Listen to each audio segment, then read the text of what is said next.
नमस्कार, news room post में आप सभी का स्वागत है।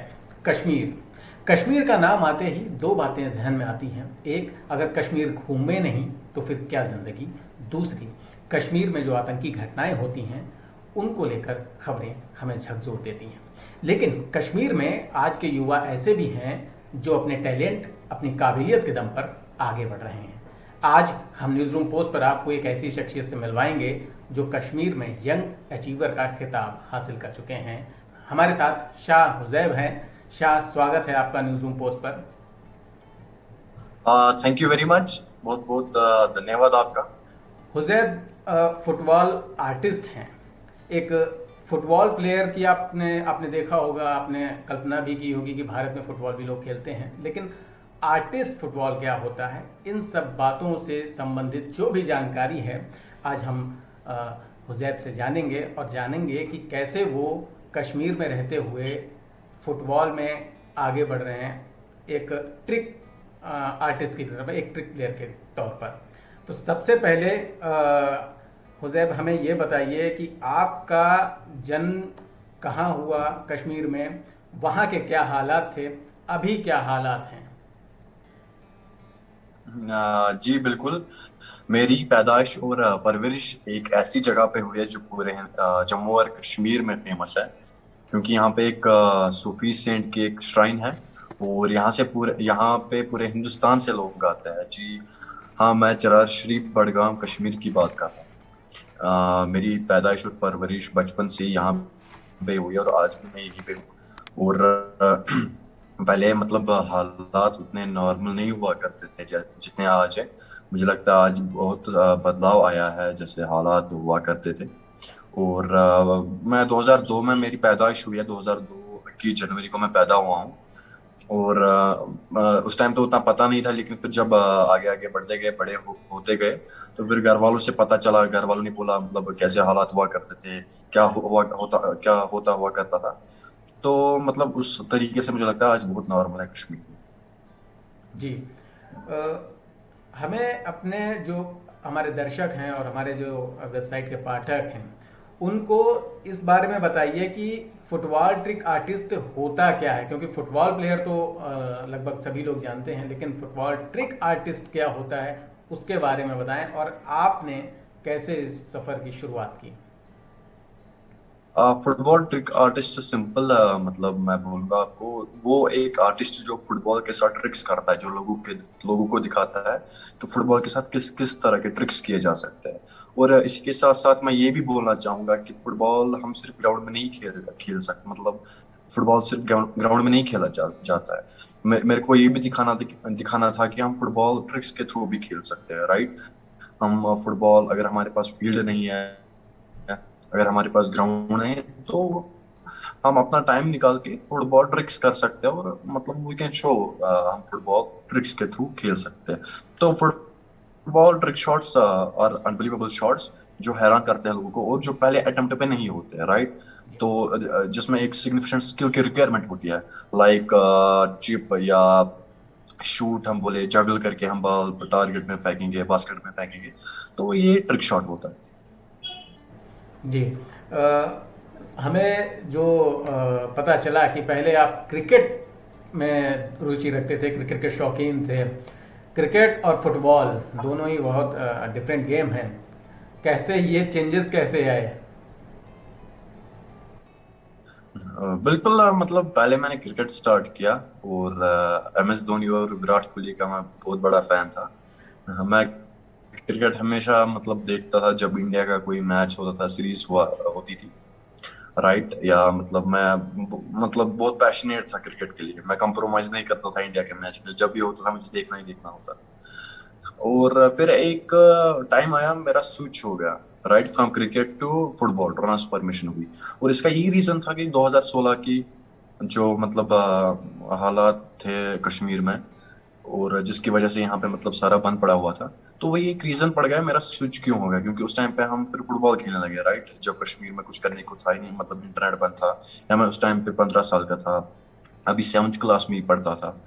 और फुटबॉल खेली तो मजा मतलब आ गया। तो पता चला इस गेम को the beautiful game on earth क्यों कहा जाता है। तो वो एक रीजन था जब मतलब फुटबॉल में ज्यादा मजा आ गया as compared to cricket, right. मेरा स्टेमिना भी बढ़ा, मैं रनिंग में भी अच्छा था। तो दैट वाज द रीजन मेरा क्रिकेट से फुटबॉल फुटबॉल में स्विच किया हुआ। मतलब जिस वक्त घर में रहना एक मतलब बाहर उस 2016 में जो हालात जब अच्छे नहीं थे, तो उस समय आपने उस घर में रहने के समय को एक ऐसे उसमें चेंज किया कि हम उसको एक करियर के तौर पे आगे देखने लगे। Right, you are absolutely right. मैं ऐसा कहूंगा, मैंने बहुत सारे इंटरव्यूज में भी कहा है कि एक डार्क टाइम था और मैंने उस डार्क टाइम को पॉजिटिवली यूटिलाइज किया, राइट। सम पीपल मतलब कुछ लोग थे जिन्होंने उस टाइम को अच्छे से यूटिलाइज नहीं किया, मतलब एक गलत इम्पैक्ट पड़ा। लेकिन मैं और मेरे फ्रेंड्स या बाकी जितने भी थे जिनको मैंने बुलाया था कि हम फुटबॉल खेलेंगे, हमारे लिए 6 महीने 7 महीने डार्क टाइम था।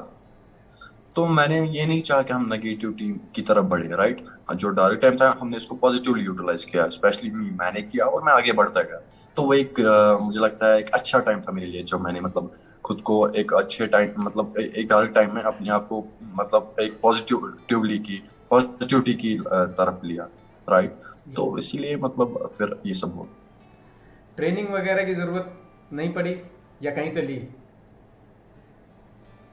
नो नो, नो ट्रेनिंग और no coach, no formal training any time, no practice. मतलब खुद ही मैंने सीखा, खुद ही मैंने ट्रिक शॉट्स किए और फिर मतलब वीडियोस भी देखे। तो मतलब मैं कहूँगा अकेली अकेली मतलब सब कुछ किया मैंने। सुबह उठता था, कभी कभी प्रैक्टिस करता था, खुद ही सीखा है, खुद ही मतलब वो इंटेल आता था और उनके बीच में से फुटबॉल निकलता था, जैसे प्रैक्टिस करते हैं फुटबॉल की, राइट। तो वैसे मैं करता था। तो ये भी कभी लगा कि मैं खुद में अकेले में ही ये सारी चीज़ कर रहा हूँ, इसका कोई आगे फ्यूचर है या फिर नहीं, ये टाइम पीरियड के लिए है? आ, अगर सच बात कहूँ तो मुझे नहीं पता था इंटरनेट का इतना आगे इन्फ्लुएंस होगा, राइट। जब मैंने 2018 में स्टार्ट किया इंस्टाग्राम रील्स वगैरह, जो आज रीच आती है या जो आज लोग फेमस होते हैं इंस्टाग्राम रील्स से, इतना नहीं था। आई रिमेम्बर 2018 में मुझे 200 व्यूज आते थे या 100 व्यूज आते थे या 300 आते थे, कुछ ही लाइक्स आते थे, कुछ ही लोग शेयर करते थे।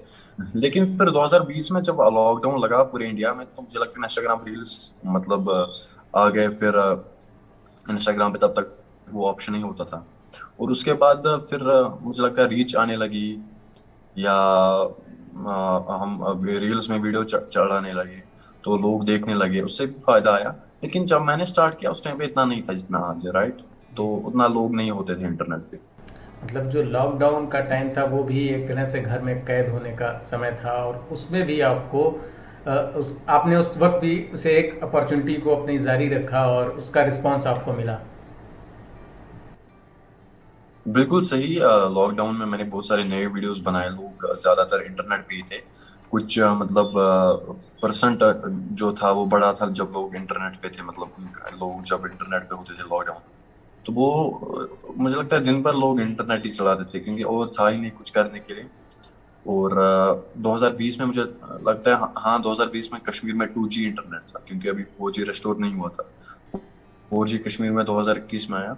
फिर भी अच्छी रीच आती थी। मैं लोगों के साथ कनेक्ट हुआ इंटरनेट पे। लोगों ने मेरे वीडियोस देखी सोशल मीडिया से, मतलब बहुत सारे लोगों के साथ मैं कनेक्ट हुआ, फिर बाद में मिला हूँ। तो बहुत सारी मेमोरीज भी रही है सोशल मीडिया से, राइट। लोगों के साथ जुड़ा हूँ और सोशल मीडिया का बड़ा इम्पैक्ट मतलब है आज भी हमारी लाइफ में। और मुझे लगता है मेरी लाइफ में ज्यादा ही इंटरनेट ने मेरी लाइफ चेंज की पूरी। जी।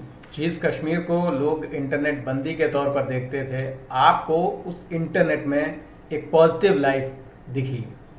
तो सोशल मीडिया इम्पैक्ट आप मानते हैं कि अगर पॉजिटिव हम अप्रोच रखेंगे तो सोशल मीडिया एक बहुत बड़ी ताकत है, सोशल मीडिया आपको करियर अपॉर्चुनिटी देता है। Yeah, see, social media can make you a star overnight, right? Social media can break you, it can make you, it can make you a star. तो वैसा ही कुछ मेरे में भी है, राइट। सोशल मीडिया के एडवांटेजेस होते हैं या डिसएडवांटेजेस होते हैं, तो मैंने हमेशा एडवांटेजेस उठाए। मैंने इंटरनेट का अच्छा इस्तेमाल किया और मतलब आज यहाँ तक पहुंचा। लोगों ने जाना या मैंने लोगों को दिखाया कि हम कुछ क्रिएटिव सा भी कर सकते हैं, स्पेशली कश्मीर में या इंडिया में। और सिर्फ फॉरेन नहीं कर सकते ऐसी ट्रिक्स। तो बिल्कुल सोशल मीडिया का अच्छा इम्पैक्ट है, अच्छी कनेक्टिविटी है। लोगों के साथ हम मिलते हैं, लोगों की राय जानते हैं, स्पेशली ट्विटर। ट्विटर तो ज़्यादा ही ट्रेंडिंग पे होता है। सोशल मीडिया से मैं बहुत सारे लोगों से मिला भी हूँ। जबकि मैं शाय था, बहुत शाय था मैं बचपन में, आज आज भी हूँ। तो मतलब जिनको मैं टीवी पे देखता था या जिनके मैं मैच देखता था, उन्होंने मेरे वीडियोस शेयर किए अपनी सोशल मीडिया पे, चाहे बॉलीवुड एक्टर्स हो, स्पोर्ट्स पर्सनैलिटीज हो या स्पोर्ट्स मिनिस्टर हो। तो बहुत सारे ने शेयर भी किए। इंडियाज गॉट टैलेंट के सीज़न 9 में आप पहुंचे, किस तरह से वहां तक सफ़र रहा, कैसे पहुंचे वहां पे? बिल्कुल, इंडिया का सबसे सबसे बड़ा टॉप रियलिटी शो है। मतलब इंडियाज गॉट टैलेंट तो सबसे बड़ा शो है, right, as compared to others. उससे आगे तो इंडिया में कोई टैलेंट शो ही नहीं है जो सबसे बड़ा है। और वहां तक पहुंचना बड़ी बात थी मेरे लिए। बहुत पहले ही मुझे पिछले साल एक फोन कॉल आई, जहां उन्होंने बोला आप ऑडिशंस देंगे और आप सिलेक्टेड है, मतलब ऑडिशंस तक। और फिर मैं दिल्ली भी गया अक्टूबर में 2021। वहां पे मैंने ऑडिशंस दिए और बहुत मजा भी आया ऑडिशंस देने में। मतलब अब मैं सिलेक्ट नहीं हुआ, वो मतलब थोड़ा उसमें कमी हुई थी ऑडिशंस में। लेकिन ऑडिशंस तक पहुंचा, स्टेज पे परफॉर्म करना वहां जजेस के सामने, या बाकी टैलेंट जो दिल्ली से, पूरे दिल्ली से आया था, उनका टैलेंट देखना, उनके साथ बात करना, उनमें पास पार्टिसिपेट करना और वहां पे वक्त बिताना बहुत अच्छी बात थी। मतलब बहुत मेरे लिए बहुत बड़ी, मैं बोलूंगा अचीवमेंट भी थी, क्योंकि वहां तक पहुंचना। और मैंने एंजॉय भी किया, मैंने बहुत सीखा। और मुझे मतलब ये भी पता चला मेरी गलती कहाँ हुई, मैंने कहाँ पे ऑडिशंस गलत किए और कैसे मुझे आगे मतलब अब इसमें परफेक्शन लानी है। तो ये सब चीजें भी पता चली और मतलब एक एक्सपीरियंस भी रही वहां जाने में। तो इस साल मैं फिर से जाऊंगा, जब भी आएगा तो मैं नए से परफॉर्म करूंगा। बिल्कुल बिल्कुल। कश्मीर के यंग अचीवर का भी खिताब आपको मिला, कैसा फील करते हैं? परिवार क्या महसूस करता है, और परिवार का कितना सपोर्ट रहा आपको आगे बढ़ाने में? बहुत टाइम हुआ था, मतलब कोई नहीं जानता था। फिर फाइनली कुछ लोगों ने जाना, या एनजीओ के तौर पे वो काम करते हैं बारामूला कश्मीर में। उन्होंने जाना, उन्होंने मेरे को रिकॉग्नाइज किया, मेरे टैलेंट को। शोपियान साउथ कश्मीर में आता है, वहाँ पे उन्होंने एक जश्न चलाई कलान एक इवेंट रखा था, जहाँ पे मतलब जो अवार्ड मिले थे वो हमारे JNK के जो गवर्नर है, लेफ्टिनेंट गवर्नर मनोज सिन्हा जी, उन्होंने प्रेजेंट किया था। तो बहुत अच्छी बात थी वो बड़ा अवार्ड पकड़ना, कश्मीर यंग अचीवर्स अवार्ड। और एक मैं चाहूंगा मैं एक दिन नेशनल लेवल पे भी एक अवार्ड ले लूं, वो मेरे लिए बड़ी बात होगी। और अभी एक एक स्टेप मतलब आगे बढ़ रहा है, तो अच्छी बात है।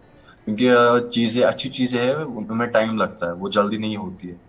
और बहुत अच्छा महसूस हुआ, बहुत अच्छा लगा Kashmir young achievers award. Even वो मेरे मतलब रूम के बाहर अभी लगा है, वो अवार्ड मैंने लगा दिया है। और मैं चाहूंगा ऐसे अवार्ड्स और भी मिले और मैं लोगों को इंस्पायर करूँ। बिल्कुल बिल्कुल बिल्कुल। आगे का लक्ष्य तय है, क्या करना है? हाँ बिल्कुल, मैं शॉर्ट्स को पॉपुलर बनाना चाहूंगा पूरे इंडिया में।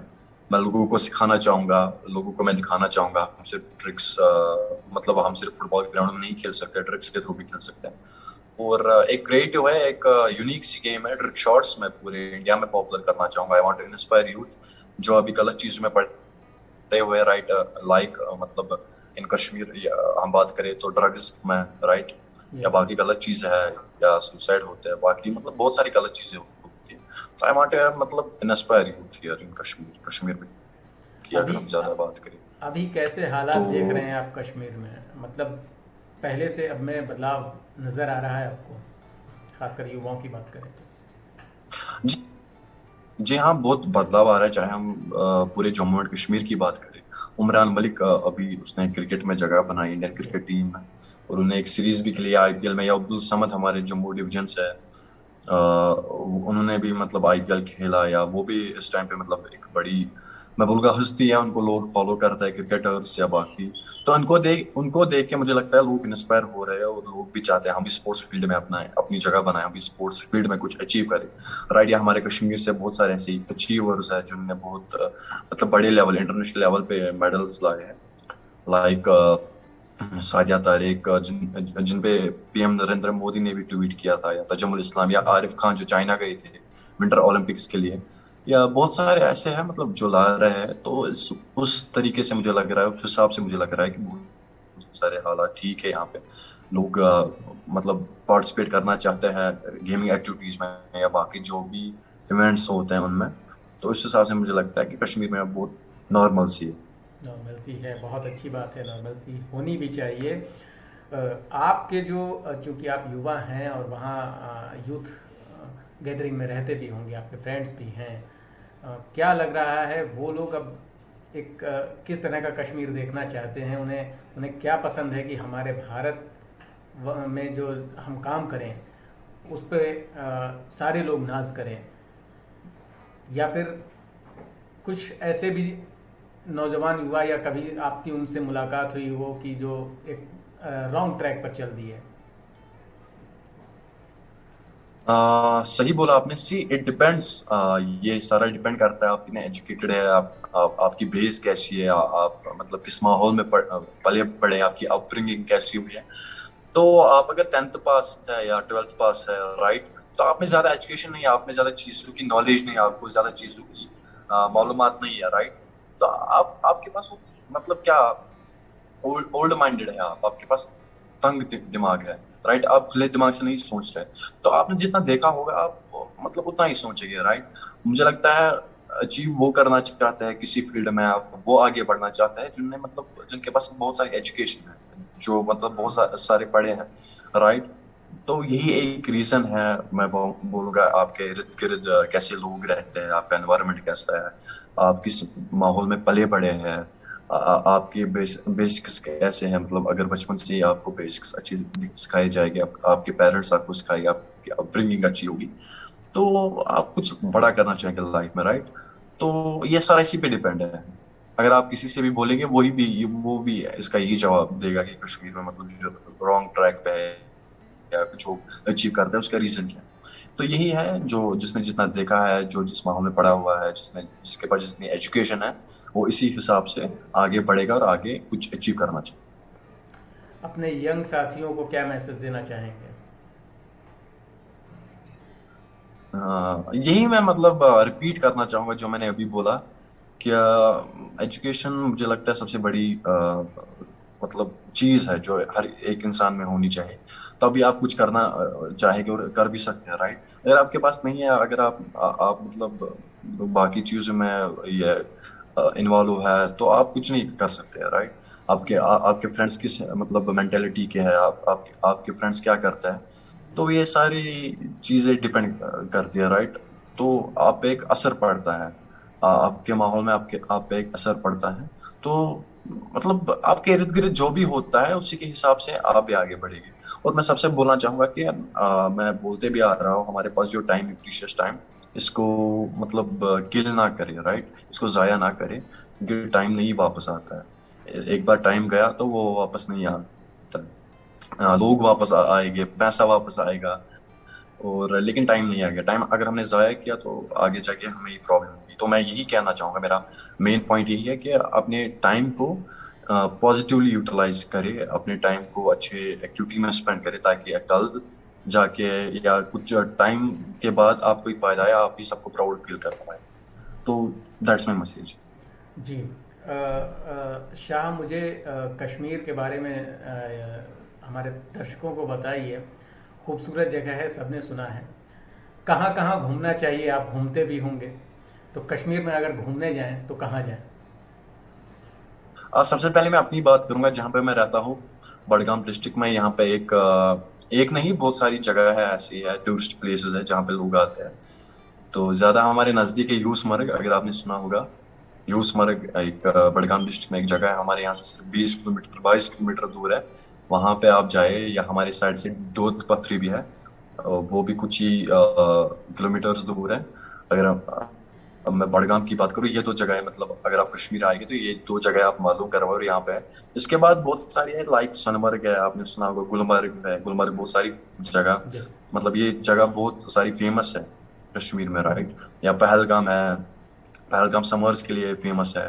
गुलमर्ग विंटर्स के लिए फेमस है, क्योंकि गुलमर्ग में विंटर्स में ज्यादा मजा आता है। और सोनमर्ग है, या बाकी जगह भी है, हमारे मेन श्रीनगर में है, डल लेक है, परी महल है, निशाद गार्डन है, हारी पर्वत है, और मुगल गार्डन्स है, बॉटनिकल गार्डन है, या परी महल, या मैंने बोला चश्मा शाही, या शालीमार बाग है, या हमारे यहाँ साउथ साइड से है, अनंतनाग से मतलब कोकरनाग है, वेरीनाग है, मानसबल है, या टंगमर्ग से बहुत सारी ऐसी जगह है। ये सोनमर्ग भी मैंने बोला।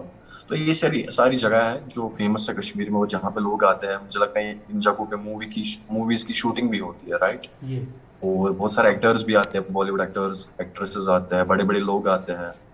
तो ये सारी जगह है जो कश्मीर में एक्सप्लोर करने की लायक है। तो शाह हुजैब ने जो जगह बताई हैं, आप लोगों को जब भी जाने का मौका मिले तो इन जगहों पर घूम के आइए और देख के आइए कि कश्मीर कितना खूबसूरत है और वहाँ के युवा भी अब कितना बदल रहे हैं। हुजैब, मेरा एक सवाल रह गया था, वो सवाल मैं पूछूंगा कि फैमिली सपोर्ट कितना रहा? कभी ऐसा हुआ कि घर परिवार ने ये कहा गया कि नहीं, ये फुटबॉल जो ट्रिक आर्टिस्ट है ये करियर नहीं है और इससे कुछ हट कर लो? दोनों बातें आपने सही कही और दोनों बातें बोली भी है। मतलब एक बात बोली नहीं है, मतलब वो सपोर्ट है वो भी किया है। और जो आपने अभी दूसरी बात बोली, मतलब इसमें कोई करियर नहीं है या इससे कुछ नहीं हो सकता, वो भी बोली है। तो मैं बोलता हूँ ये मेरा पैशन है, मैं मतलब अपने पैशन को फॉलो कर रहा हूँ, मैं बस और कुछ नहीं कर रहा हूँ। एंड एवरीबडी शुड मतलब फॉलो हर और his passion. We should live our passion मतलब फॉरएवर। ड्रीम आपका कुछ अलग भी हो सकता है, लेकिन पैशन हमारा हमेशा हमेशा के लिए रहता है, राइट। तो फुटबॉल ट्रिक शॉट्स में पैशन, मतलब मैं पैशन को फॉलो करता हूँ, वैसा कुछ भी नहीं है। और मैं पढ़ाई भी कर रहा हूँ, और सपोर्ट हमेशा कांस्टेंट रहा है, और मैं चाहूंगा आगे भी रहे जैसा रहा है हमेशा। कुछ भी नहीं वैसा बोला है, तो सपोर्ट हमेशा अच्छा रहा। शाह, न्यूज़ रूम पोस्ट से बातचीत के लिए बहुत बहुत शुक्रिया। उम्मीद है आप ऐसे ही आगे अपनी तरक्की करते रहें और देश में जो नौजवान हैं और कश्मीर में जो युवा हैं उनको ज़रूर इस तरह के ट्रिक्स देते रहें, वो भी फुटबॉल ट्रिक प्लेयर के तौर पर आगे बढ़ें या फिर किसी नए डायरेक्शन में आगे बढ़ें। न्यूज़ रूम पोस्ट से बातचीत के लिए बहुत बहुत शुक्रिया। बहुत बहुत शुक्रिया आपका भी। Thank you very much for having me in your interview. बहुत मजा आया, एंजॉय भी मैंने किया आपके साथ इंटरव्यू करने में। और मेरा ऐसा पहला इंटरव्यू है जिसमें मुझे मजा आया। और आई होप कि आप मेरा जो काम है ट्रिक शॉट्स आप भी लाइक करेंगे, शेयर करेंगे, और देखने वाले भी करेंगे। एंड दैट बिल्कुल विल बी योर बिल्कुल, और मोस्ट न्यूज़ पोस्ट के थैंक। दर्शकों को भी दिखाएंगे दिखा भी रहे हैं, साथ साथ में विंडो में भी ये उन्होंने देखा ही है कि फुटबॉल ट्रिक होती क्या है और किस तरह से आप सभी को इस तरह इंटरेस्टिंग वीडियोस बनाकर शेयर कर रहे हैं और जिनको लोग पसंद भी कर रहे हैं और उनको ज़्यादा से ज़्यादा शेयर कर रहे हैं। तो ये थी हमारी शाह हुजैब से बातचीत, जो युवा हैं, फुटबॉल ट्रिक आर्टिस्ट हैं। उन्होंने बताया कि किस तरह से अपने उस समय को उपयोग में लाया जब वहाँ ये कहा गया कि बहुत दिक्कतें हैं, दरवाजे बंद कर दिए गए हैं, लोग बाहर नहीं निकल पा रहे हैं, उनकी आज़ादी नहीं हो रही, उन्हें आज़ादी नहीं मिल रही है। लेकिन शाह हुजैब ने संयमता से अपने एक पैशन को अपनाया, उसको आगे बढ़ाया और उसमें वो लगे रहे।